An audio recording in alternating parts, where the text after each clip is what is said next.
Welcome to Insights at the Edge, produced by Sounds True. My name's Tami Simon. I'm the founder of Sounds True, and I'd love to take a moment to introduce you to the new Sounds True Foundation. The Sounds True Foundation is dedicated to creating a wiser and kinder world by making transformational education widely available. We want everyone to have access to transformational tools such as mindfulness, emotional awareness, and self-compassion, regardless of financial, social, or physical challenges. The Sounds True Foundation is a nonprofit dedicated to providing these transformational tools to communities in need, including at-risk youth, prisoners, veterans, and those in developing countries. If you'd like to learn more or feel inspired to become a supporter, please visit SoundstrueFoundation.org. You're listening to Insights at the Edge. Today my guest is Scott Shute, the head of Mindfulness and Compassion programs at LinkedIn. Scott is also a featured trainer in the new Inner MBA, a 9-month immersion program that Sounds True has created in partnership with LinkedIn, Wisdom 2.0, and Mindful NYU, a division of NYU that grants participants a certificate of completion at the end of the 9-month program. The Inner MBA begins in the middle of September 2020, and if you want more information, you can visit innermbaprogram.com. For many years, Scott Shute served as VP of Global Operations at LinkedIn, and he lived as a type of dual agent, teaching meditation in his private life and leading a large team of more than 1,000 people in his work life at LinkedIn. All of this came together a few years ago as Scott, in his own words, followed the energy and started to lead mindfulness meditation classes at LinkedIn. Scott talks about his journey and, most importantly, how we're in the midst of a new revolution at work and in business training that puts collaboration and human compassion, what Scott calls the journey from me to we, right at the center. Here's my conversation with Scott Shute. We're having this conversation, Scott, right in the midst of the quarantine period for most of us here in North America of the COVID-19 outbreak. And I want to begin by having you address those people who are business people who are feeling a lot of fear, anxiety, disruption, turmoil. Here they have a chance to listen to the head of Mindfulness and Compassion programs at LinkedIn. Help those people who are really feeling a lot of fear right now, especially about the economy. Wow. Well, first of all, thanks for having me. I appreciate it. What a way to start, right? It's no pressure. I think we're all going through something big, right? There's this physical wave of virus, which is certainly real. But I think even bigger, maybe, 100 times or 1,000 times bigger, is this wave of emotion, of fear, of anxiety, of the unknown.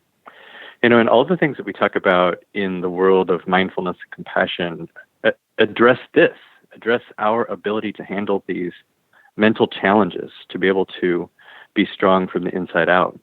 And so I know that we're going to get into it, but, for me, it starts with being present. Because our mind, I'll speak for myself, but I think it's probably true for all of us, our mind races. And in this type of environment, it races towards the future of what could happen. What happens if I get sick? What happens if I lose my job? What happens if our company goes under, or all our customers disappear? And we are in a very huge way focused on that because it's such an unknown. Our lives run on, kind of an inertia. And we can see, if we go 1, 2, 3 steps, we can usually see about where the fourth is. And right now that future is pretty hazy, and that causes this anxiety. And so there's lots of ways to deal with this, but one of the best ways is to stay in the present for as much as possible and not get too caught up, to do a little bit of planning, but not catastrophize everything. I read something this morning which I thought was put very well. They said this is a time to over-prepare and not overreact. So I like that. So to that person who's listening, who says, I get you, I don't want to spend all this time over catastrophizing in my mind. Help me work with that busy mind that is coming up with all of these disaster scenarios. Sure. I think first we understand why we do it, right? Because that kind of helps. So we start to be an observer of our own thoughts. We first have to get some understanding. So why do we do this? Well, we've been programmed, we've kind of evolved this way as a species to focus on the things that are going to kill us, right? Because we evolved from the nervous apes, not the ones who were chilled out. In other words, the nervous ones, any sign of danger, they ran. And these are our ancestors. And this is what we do. Our brains, our amygdalas are looking for things that will kill us all the time. And so, first of all, taking the guilt of, how come I always feel this way? First of all, it's natural. This is a human condition. And then once we have some understanding of, okay, everybody goes through this, and we can let ourselves off the hook a little bit, then what? So lots of different practices, but one, just to be present. Right? We're present so little of the time. Turns out, in various studies, our mind is wandering about 50% of the time. Our attention span is less than 8 seconds. So we're not usually here. And not being here causes us pain. It causes us anxiety or regret about the past. So how do we do it? One of the ways is just to breathe, right? When we take a deep breath, it's kind of a pattern interrupt for our life. So it starts, that breathing activates the parasympathetic part of our nervous system, starts to relax our bodies a little bit. That relaxation of our bodies helps to then relax our mind. And then, so the breathing helps with our bodies and starts to help with our mind. And then from the mental side, if we can focus on something, it might just be naming it. So we could, in the present, just start noticing the things in your room. So I'm sitting in my home office in quarantine, and I could notice that my computer is in front of me, my tea. I can see the little steam coming off of my tea because it's still warm. I see my guitar, and I just notice the different things, and that starts to help the mind calm down. Another thing that's helpful is to just name how I'm feeling. So we call it name it to tame it. So it might be something like, okay, this whole situation is making me anxious, or, right now I feel good, but honestly, that feeling good makes me feel guilty because other people aren't feeling good. Whatever the situation is, we just name it. It's kind of like taking inventory. I think of it in a way, it can be super helpful to name it and inventory it, like writing things down. I had a situation a few months ago where I was coming back to work after being out for a while. And it was, Sunday night, and I'd been out of the office for a couple of weeks, and I felt like I had this mountain of work that I was heading back to on Monday morning. And it was making me anxious. So I just sat down for an hour and just organized my work, organized my thoughts. I created a list, in the note tool that I have. And after an hour, I felt really good. Like I knew what I had to do on Monday morning. It was all organized and clean. And this list making helps us feel good sometimes. Like when we go to the grocery store, having a list makes us feel confident and secure. We're not going to miss anything, or we're not going to get distracted by other things. In the same way list making works, journaling or listing off how we feel can really work. So if I'm in the present and I just list out all the things that are worrying me, it just gets it out of me and on paper. And from that point, then we can start, looking at the other side of things, right? We have all these negative thoughts. We can balance them with more optimistic thoughts and have a true view of the situation instead of focusing 100% on the negative. So that's a starting place. Yeah, let me just ask you a question about this name it to tame it. First of all, it's a great phrase. It's so memorable and it rhymes. And when it comes to list making, that makes perfect sense. I think, the sense of I'm creating order and I'm getting a handle on this. But let's say somebody's feeling something like panic. Okay, This is panic. I know this is panic. I'm barely breathing. I feel panicked. I'm naming it. How is that taming it? Yeah. Yeah. Well, I think part of it, and in some situations it might be severe enough that we need something else. But for most situations, just getting it out of us helps to release some of it, because then we can, as an observer to our own thoughts, to say, okay, I'm feeling panic right now, and then go deeper. Like, what am I feeling? Well, I can feel my heart racing, or I feel this anxiety about the thing that's going to happen tomorrow, or the thing that's going to happen next week. And I just list all of those things. There's actually something calming about getting it out of us. Because what happens is if it's inside of us, we just churn on maybe one thought or 15 thoughts or 100 different thoughts all at once. And by getting it outside and becoming an observer, there's just something about that process. I'm less clear about how it works. I just know that it works, and I know that we do it in multiple different ways. Mm-hmm. Now, you have this very interesting job. I'm sure when you tell people, I'm the head of mindfulness and compassion programs at LinkedIn, they're like, wow, that might be the coolest job I've ever heard of. How did you get such a role? Yeah, I think it's the coolest job I ever heard of. I created it. But how did we get there? So, good question. So I think of myself as a bit of a dual agent. On the one hand, I've had a career as most recently as an executive in the support services or the customer service world. And for the first 6 years at LinkedIn, I was the VP of Global Customer Operations, which included all the customer-facing stuff, most of it, all the customer-facing stuff that's not sales. At the same time, I have had a practice. I started meditating or doing things like meditation since I was about 13. I've been teaching it since I was 19 or 20 in college. And it's a big part of my life outside of work. And about 5 years ago, when I was still in my old role, I started leading a meditation class at work. Now, this was a big deal because, well, I don't know about you, but I grew up in a place where we didn't really talk about the fact that I was a meditator. I grew up in super rural Kansas, like in an hour from the nearest movie theater or fast food type of rural. And it wasn't something we talked about as a kid. And so, but here I was at LinkedIn, and at LinkedIn we talk about transformation of self. We talk about the transformation of the world. And it's a super mission and vision-driven, purpose-driven company. And I thought, well, maybe this is a place where I can be my full self. Right? I can bring this part of me, which is really important, and then the person at work can be the same person that I am outside. You know, I had reached this point in my career and in my personal life. I had gotten enough older or wiser or whatever, braver, that I was ready. And so 5 years ago, I started by leading one meditation class. And there was, I think, one person who showed up. And I'm sure that guy was just as terrified as I was. I never saw him again. But then the next week there were 3, and then 5, and then it just became a regular thing. And then we'd have these special days, special events. You know, once a month we have this thing called In Day for Investment Day, where we invest in ourselves. And I'd have 35 people come to a meditation session.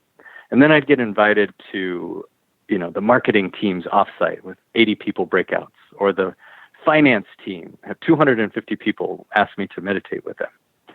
And that was my identity then, which is what I intended, because that's who I am outside. And then this went on for a while, and I collected a group of volunteers, and together we built a great mindfulness program inside of LinkedIn. And then for me, the tipping point was May of 2018. Jeff Weiner, our CEO, gave the commencement address at Wharton, where he's an alumni.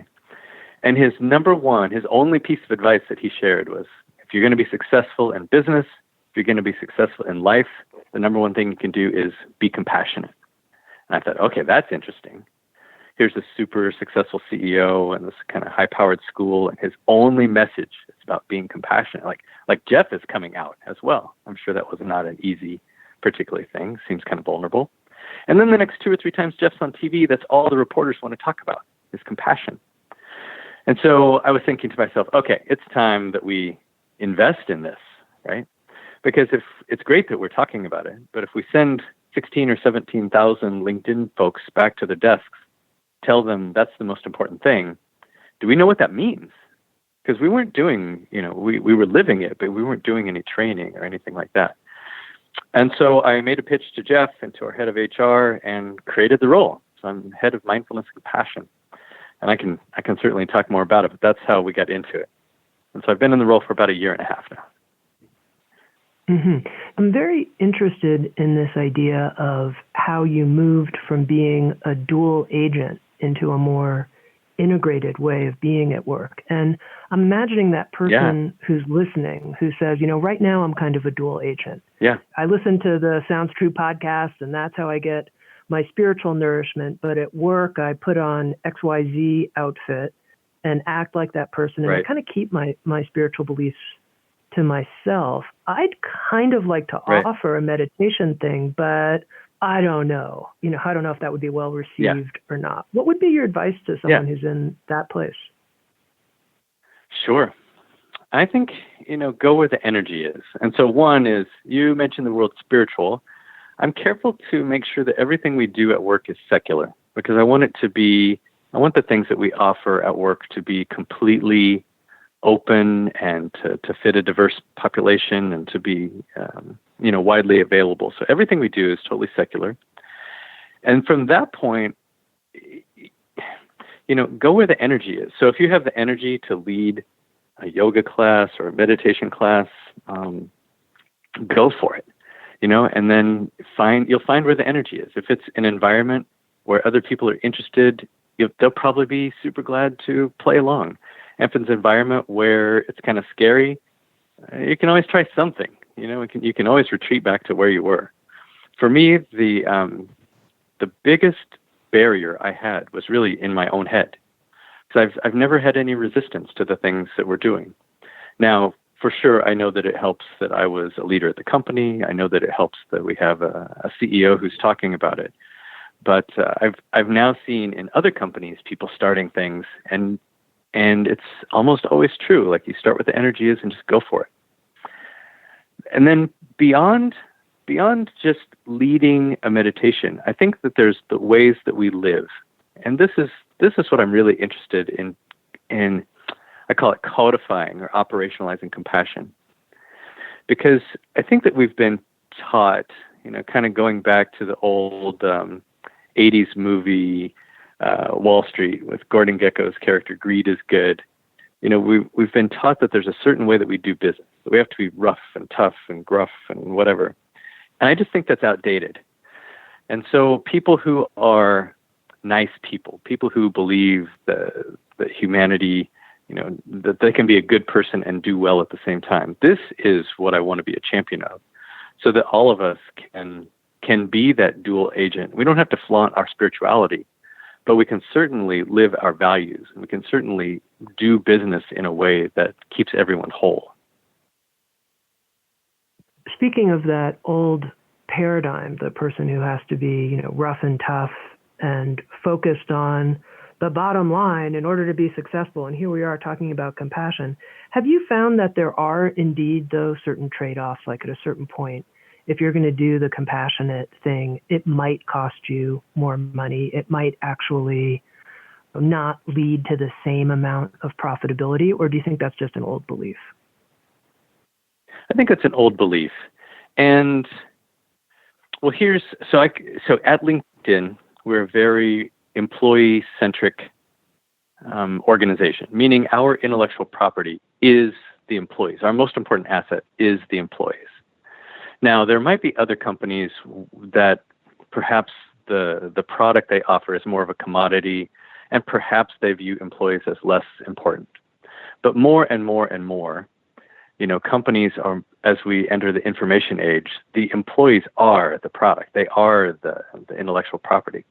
And so in that world for sure, when we invest in our employees and we do things that keep employees healthy and happy, we're going to be more successful, not less, more successful. And so I think about it in three ways, compassion in three ways. There's compassion that happens at the individual level, like, Tami, if you're having a bad day, I do something to help. That's something we see every day, and that's usually what people think of when they think of compassion. Then it's how do we operate at a team level, and there are practices that we can put together to have compassion at the root of it. And what we know here is that a few years ago, Google did this project called Project Aristotle. They wanted to know what factors made the best teams, the most successful, high-performing teams. Turned out the number one factor was psychological safety, meaning I can fail in front of you, I can be myself in front of you, perhaps even hardest, I can win, I can be successful in front of you and still feel held and supported. To me, that psychological safety has compassion at the root of it. So it's a success strategy for teams. And we know this is a success strategy for companies as well. So the book Firms of Endearment, about 10 years ago, showed that companies that took care of all of their stakeholders, not just their shareholders, were the ones that actually were more profitable. They were more profitable, more successful over time, to the tune of like 14x, not 14% better, 1,400% better. So I do think that in many, maybe most, maybe all situations, when you do the compassionate thing over the long term, when we think about the we versus just the me, over the long term, the company will actually be more successful, not less. So I don't think this is some sort of Silicon Valley luxury. I think this is how you do business. This is how you become successful as a person, as a team, as a company. Well, let's talk about teams and psychological safety. How do you help a team develop the kind of compassion that translates into increased vulnerability, increased sense of, I can be myself on this team? How do you actually do it working with the team? Yeah. It's a good question. I think there are a number of things, and it starts with awareness. So awareness that we have diversity, and diversity in all its flavors, not just gender or sexual preference, but like thought diversity. Like we're all going to think about this problem in a different way. And so how do we both move fast, make decisions quickly, but also, make sure everybody's voice is heard that needs and wants to be heard. It starts with the leader's behavior. Is the leader showing vulnerability? Are they sharing? Are they communicating in the right way? So there's all kinds of practices that lead there. And this is really the easy for me to say, operationalizing of it. So let's see. It's things like decision making, being super clear on how decisions are going to be made. But then that might just be cut and dry. That even happens in the old world. If you're going to go command and control, John, the boss, makes all the decisions. So then you go one click farther. Like, how do we handle conflict? So as an example, at LinkedIn and at other places, we have a thing called clean resolution. So as an example, if there are 3 people on the team, and 2 of us disagree on something, in the old days, or the poor behavior is what happens is, if Tammy's my boss, I go to Tami, I complain about John, and Tami goes, yeah, that sounds right. And then what happens is John goes to Tami and complains about Scott, and she listens to this and thinks, well, yeah, that sounds good too. I'm not sure who's right. And it creates, by doing it in a vacuum or without each other, it creates all kinds of dissonance. So instead, we have a process called clean escalation, or even better, clean resolution. It means if there's a conflict, the 2 of you create a shared document on what the understanding is. You agree on that document, and then you go together, to the manager to resolve it. And so it's a process that relies on everybody to play their part. Because if I go to the boss and I complain about the other person, the boss's role is to say, actually, stop. What did John say about this? And actually, I can't continue this conversation because he's not in the room. We need to have everybody in the room to do it. So this is just one way. It's starting with the ethos that this is how it's going to be, and then it's the codification of these practices that help put that into place. Another, just simple thing is if you're in a meeting, and this is different in today's world, but in the old world, let's say that 7 of us are in a conference room and 1 person is working from home. Now, often what will happen is the 7 people will do all the talking, and the 1 person, you never hear from them. So every once in a while, you take into account, like, let's say Janie is working at home. So somebody should stop the meeting and go, actually, you know what? I haven't heard from Janie for a while. I really want to know what she has to say on this topic. And it's just making sure that their voice is heard. And so it's these types of things and 1,000 others that can help us really work more closely together. But it starts with the ethos that we are going to. Mm-hmm. Now, you mentioned that being compassionate, having compassionate teams is not a Silicon Valley luxury. And I'm imagining that person who says, yes, it is. That's why they can afford to have someone who's head of mindfulness and compassion programs, because they have the extra money and time and margin to be able to focus on this kind of training. You know, the company where I work, we don't have time for this. We just got to get stuff done. What would you say to that person? Yeah, sure. And look, you don't have to have a head of mindfulness and compassion. I mean, part of my job is to hack through the jungle where no trail is, right? And so take advantage of the things that are already out there. And so it's just putting these things into practice. So some of them I hope to codify and to be able to say, here's a nice packaged list of them. Some of them are already out there. But there are definitely best practices in leading teams. And if somebody says, well, we don't have time, I think you don't have time to not do it, right? If you work in an environment where people are important, then every time somebody leaves the team, it's massive amounts of waste to go hire and train somebody new. So even making the employee experience better so that you have a lower attrition rate, a higher retention rate, and a higher employee engagement rate. If you have a higher employee engagement rate, those employees are going to get a lot more done, and you're going to end up being more productive and more profitable. So you don't have time not to do it. And maybe you're not all sitting around meditating. We're not either. But it's the idea that you're going to put these good practices into place and focus on the individuals and the team's development. Mm-hmm. Now, I've been so curious about this operationalizing. It's not the easiest word for anyone to say, of compassion in business. We need a different word. Yeah. Yeah, and how you're doing it at LinkedIn. And I know you've come to this definition of compassion. And just briefly, I'm going to share the three parts because I want to focus on the third part, which is that the first is this awareness and deep understanding of others. And I think most people would say, yeah, that's compassion. It's an awareness and a deep understanding of others. Yes, it's a mindset of wishing the best for others. And again, I think people would say, yes, that's compassion.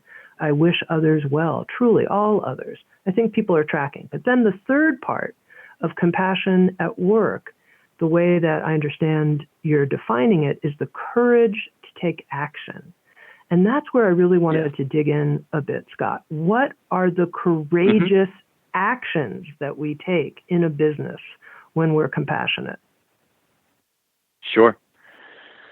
That's a great question. And there's no simple answer, but I'll give you some examples. And the other even simpler model, I think, of all this work is I call it moving from me to we, right? So anytime I move from just thinking about myself to thinking about all of us, or as the company, just thinking about shareholders and move to thinking about all stakeholders, then I think we're tracking towards compassion.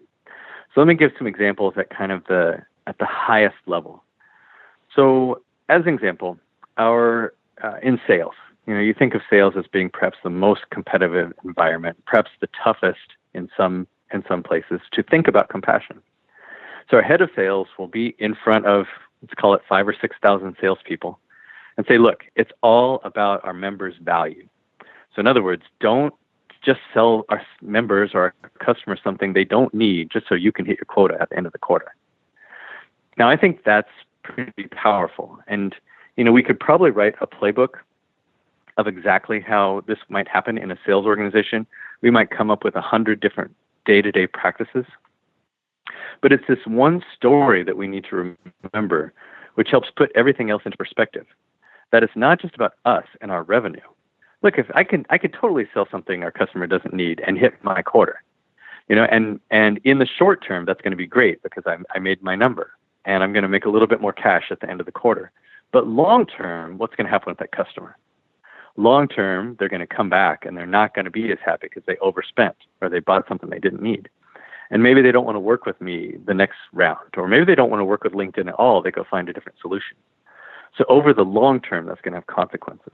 And so focusing on our members first and really providing them value will lead to goodness. Another example is in how we develop products. And so when I was in my old role, I was on the product team, every Friday we have a meeting that's about an hour and a half long, and the top 25 to 40 executives in the product world and around the company will get together, and we'll review our top, let's call it 20 or 25 metrics for the company. Now, we used to call this meeting the growth and engagement meeting, and that's because that's what it is. It's all about, is LinkedIn growing? Are people engaging with the site? But about 3 or 4 years ago, Jeff had taken over as head of product. We really, really wanted to focus on member value. And so we renamed the meeting the member value meeting.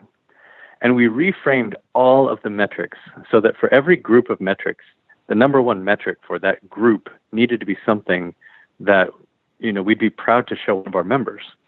So as an example, in the world of jobs, in the old days, the number one metric was the number of jobs on LinkedIn, because it would tell you basically how many jobs companies have paid to put on LinkedIn so that they could attract employees. Well, now we've shifted, and the number one metric in that world is now confirmed hires. A confirmed hire means the company actually hired someone using LinkedIn, but also from the member side, they got a job using LinkedIn. And so that shows the value that we're able to provide. Now, of course, we track the other one as well, but it's this balance. So these are just a couple ways, So another example might be, I asked the head of legal. I was asking him if he wanted to talk to me about compassion, and he's like, "Yeah, I'm not really sure," and because maybe he doesn't really use that word.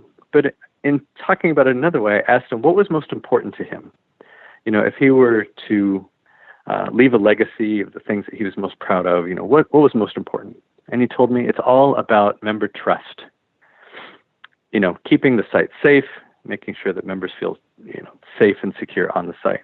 And I thought that was really interesting, because if you think about your chief legal person in most companies, many companies that I've been in, the first thing might have been to say to protect intellectual property or a number of things.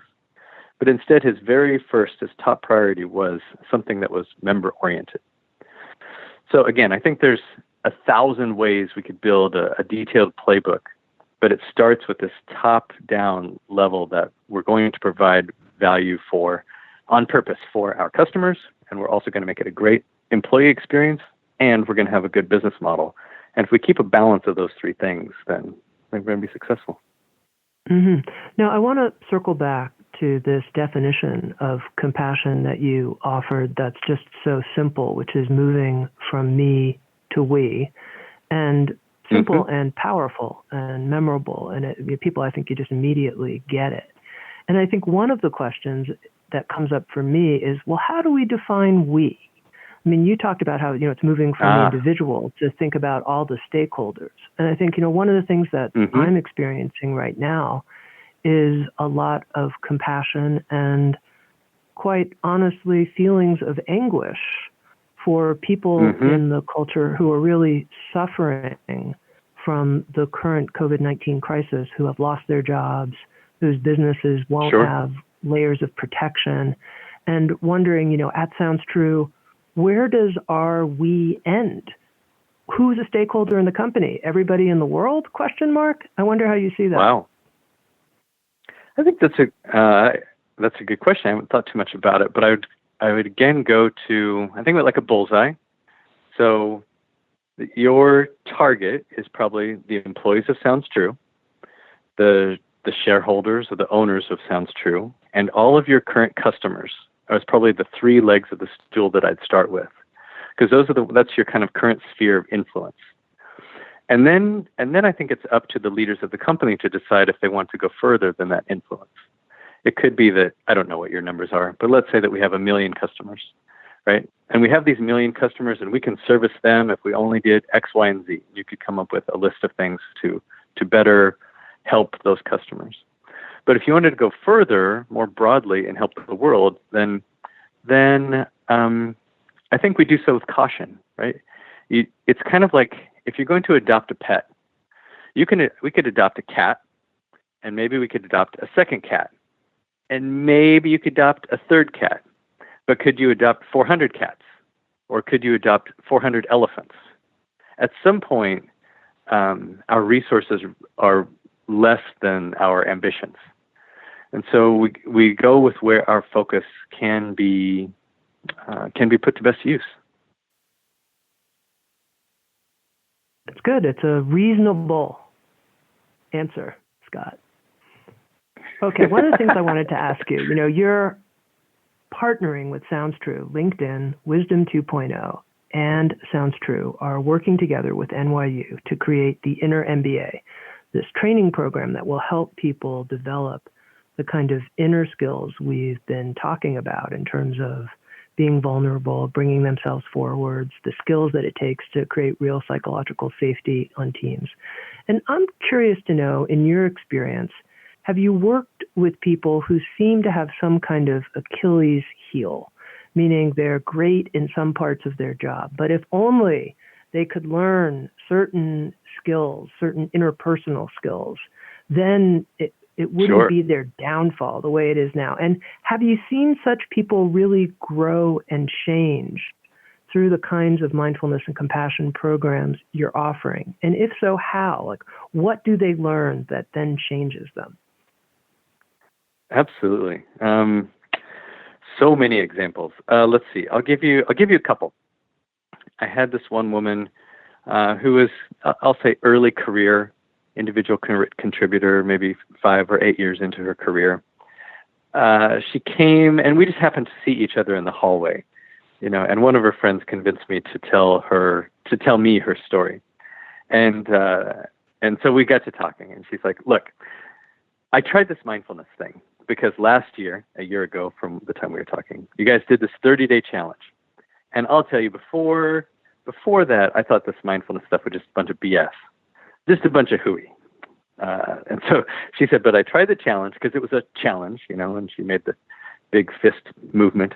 And so I like a challenge. And so I meditated for 30 days in a row. And then I just kept going. And now I'm on a little, whatever it was, about a 400-day streak, I think she said. And she said, it's totally changed my life. So here's what's happened. Like this morning, I just presented in front of my all hands of 80 people. I had a 10-minute presentation, and I crushed it. And you know what? A year ago, I never, ever, ever, ever, ever would have signed up for that. And even today, I felt nervous, but I went into a conference room, I did my breathing, and I went out, and I killed it. And, you could tell by her face how proud she was of the overhaul in her life that she had made. And later I was talking to, a manager that was in that group, and he was talking about her, and he didn't know that we had this conversation. And he was saying how much she had changed, and he was wondering what was going on. So that's one, just, a personal change. I'm working with a more senior person, kind of a senior director level person, who rocketed up the organization because of his really brilliance. Like, he's a brilliant guy. And then his career stalled out. And it stalled out because he can be very abrupt. He can use his intelligence as kind of a blunt instrument. And people did not find him much fun to work with. They had all kinds of words they would use about the type of person he is. Now, he's a really nice person, but he comes off as being arrogant. He comes off as not really being a team player or being a listener. And so that was causing his career to stall. And so over the last year, he's really taken it to heart. He sees how the leaders at LinkedIn are different than perhaps other places he's been. And he's really doing the inner work. He really wants to develop his listening skills. He really wants to develop his empathy skills. And he's absolutely not wired that way. But as he's trying, he unlike many people, just are naturals at this whole compassion thing. But he has to break it down. He's like, all right, exactly what do I do here? Exactly what do I do here? How do I get people to think I'm a good listener? And we go through skill by skill, and it's changing. I can see him softening. I can see people around him softening. I can see them saying things like how much of a better leader he's become, or how much more empathetic he's becoming.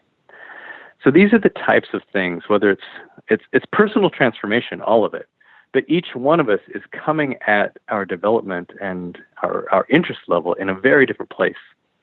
And so I think things like the Inner MBA give us a broad base education in this inner world. And each one of us has something to learn from that. I think it's a beautiful thing. How were you able to break down listening skills for this person to make it really like, okay, step one? Step one is an intention, right? That if you ask somebody a question, you're actually going to listen. So we built in, one of my favorite quotes right now is from James Clear. He wrote the book Atomic Habits. He talks about our lives do not rise to the level of our goals. They fall to the level of our systems. And so my friend really wanted, he's a systems guy.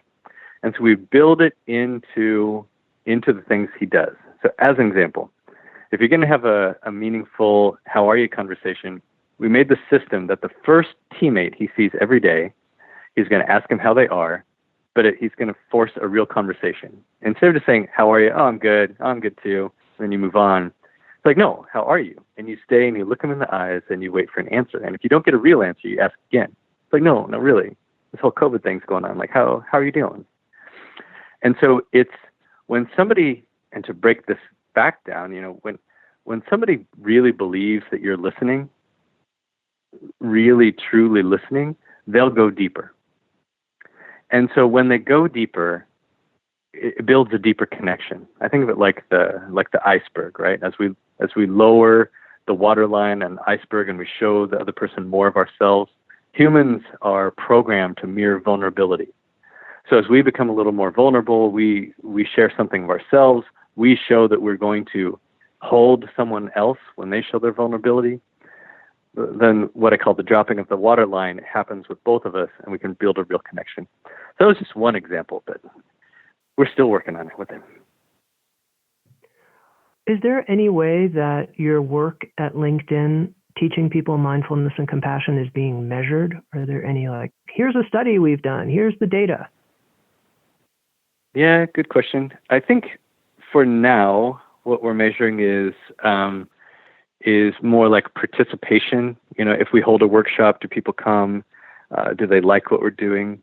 I think over time, I'm interested in doing primary research on both mindfulness and on compassion. So as an example, we just purchased a company called Glint in the last year or so that does employee satisfaction surveys. And I think there's tons of data that we probably already have. So you might imagine these employee surveys ask questions like, my manager treats me with dignity and respect, as an example, as one of the questions.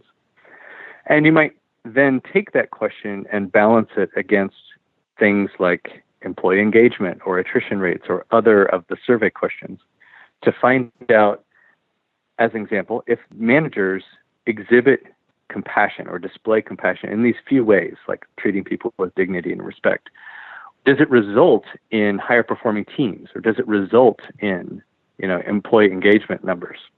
And you can get that straight from the surveys. But I think then it's interesting to take it further. There's already a good deal of research, and we can do more on, what's the things like productivity level from employee engagement, or all the connectivity of business results from those employee engagement, and probably tie all that back to compassionate behavior. I'm really interested in that piece. And on the mindfulness front, I think it'd be interesting to do research on actually harder metrics. So people who meditate 5 days a week or use a certain app for 10 minutes a day, 5 days a week, if they're salespeople, do they hit their number more? If they're engineers, do they write more lines of code with less defects? If there's customer service people, do they handle more cases with higher customer satisfaction? Those are the things that haven't been researched just yet. So to answer your question right now, we're just measuring, consumption. But over time, I think we're really interested in measuring the harder numbers. Scott, I want to ask you a couple more personal questions. You mentioned that you have been teaching meditation since you were 19 years old. What happened in your early life such that you were teaching at such a young age? And then what's it like for you now that your dual agent world has become one world of teaching within Sure. business? Sure. When I was 13, I had, I guess, what I would call a spiritual awakening. I won't go into all of the details, but I'd been raised in one particular tradition, and it just didn't make much sense to me. And I found through a series of events another tradition that made a lot of sense to me.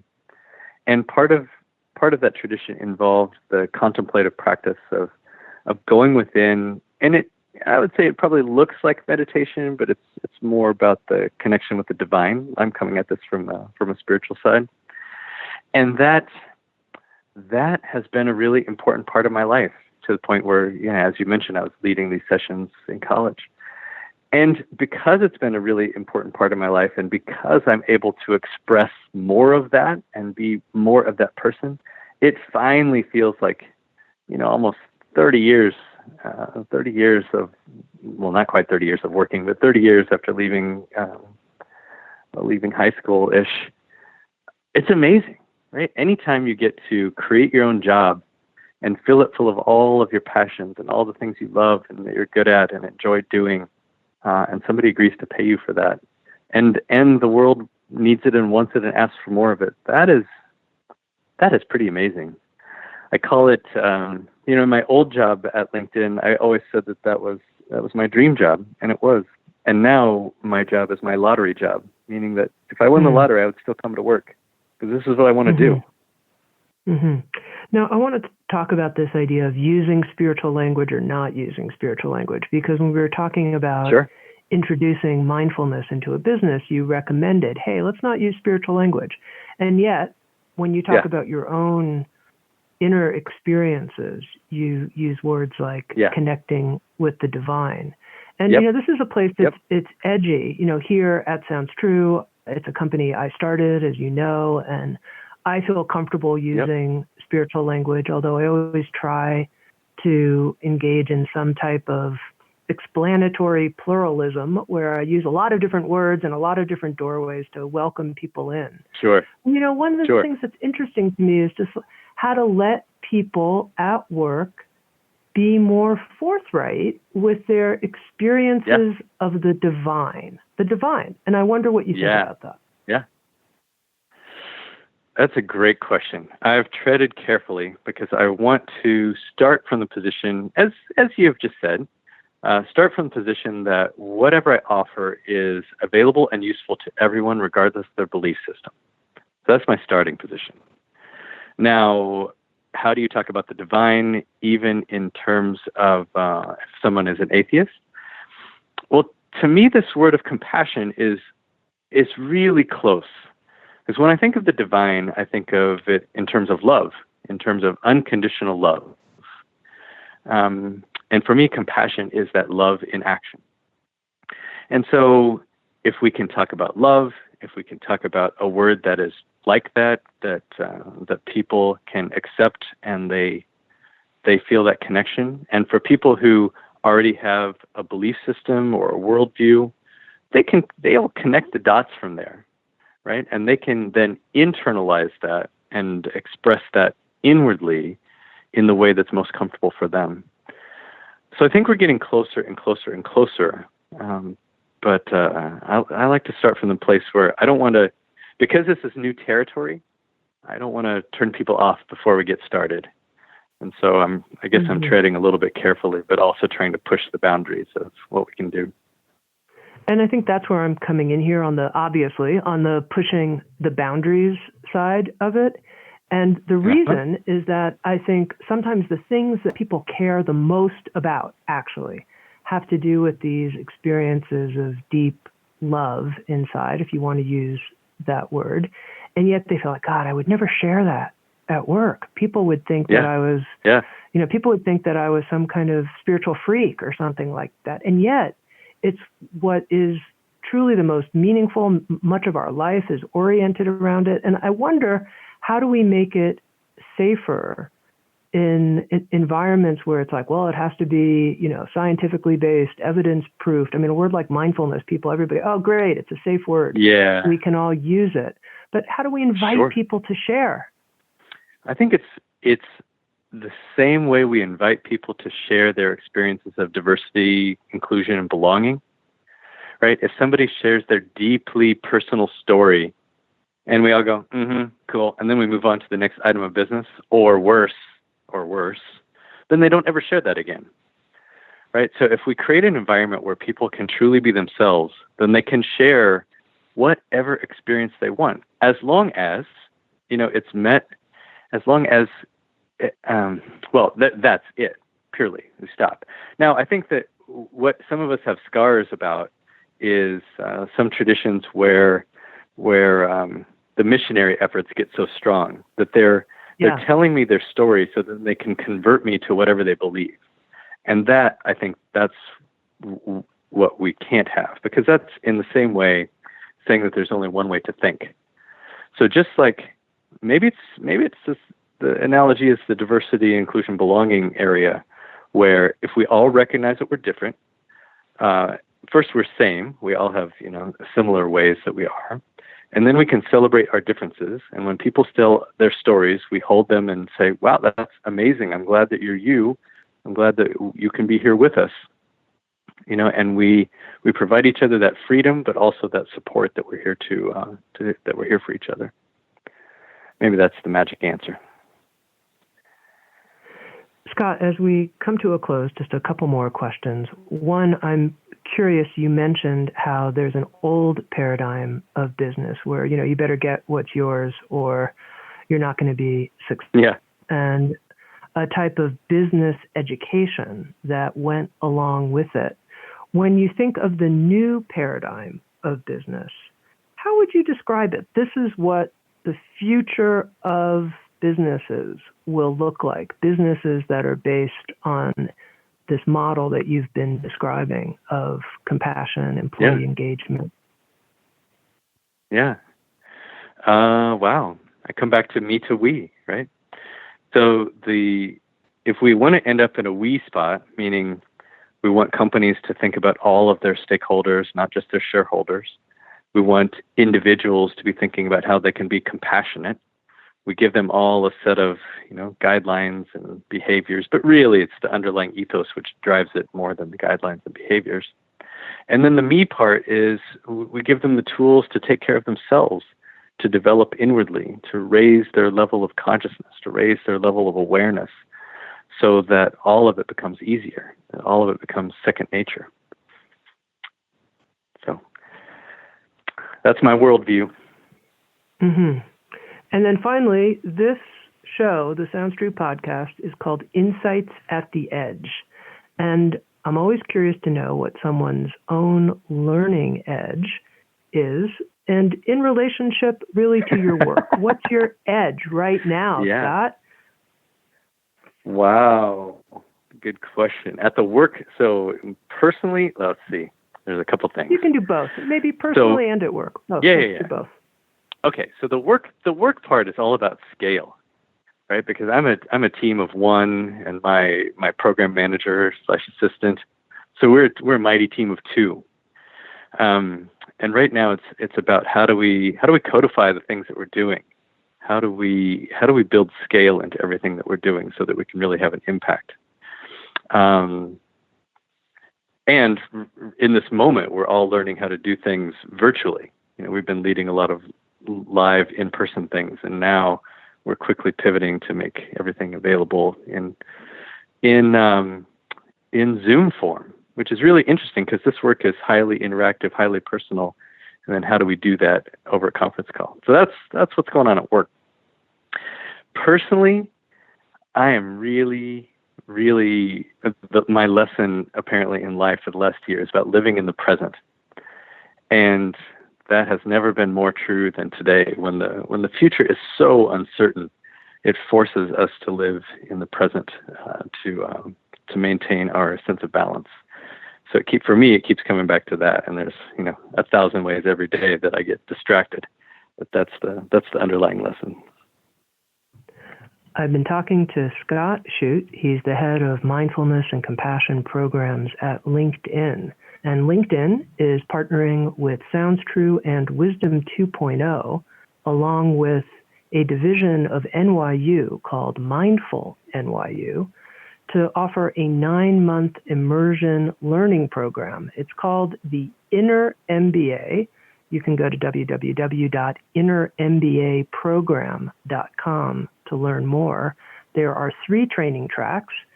One track is a storytelling track with CEOs like Rose Macario of Patagonia, Joey Bergstein of Seventh Generation, and Eileen Fisher, along with a second track of conscious business trainers, and then a third track of wisdom teachers, such as Tara Brock, Jack Kornfield, Carolyn Mace, and Sharon Salzberg. And the whole Inner MBA is about how we can transform ourselves and make the journey that Scott's been describing from me to we. And again, you can learn more at innermbaprogram.com. Scott, I have to say, you're a terrific partner. You're so loving and positive and always willing to roll up your sleeves. I so appreciate working with you. You're really embodying in our relationship what you talk about. I feel like a more powerful we because of you. So thank you. Excellent. Well, I enjoy our partnership. I enjoy the work that we're all doing together. So thanks very much for having me.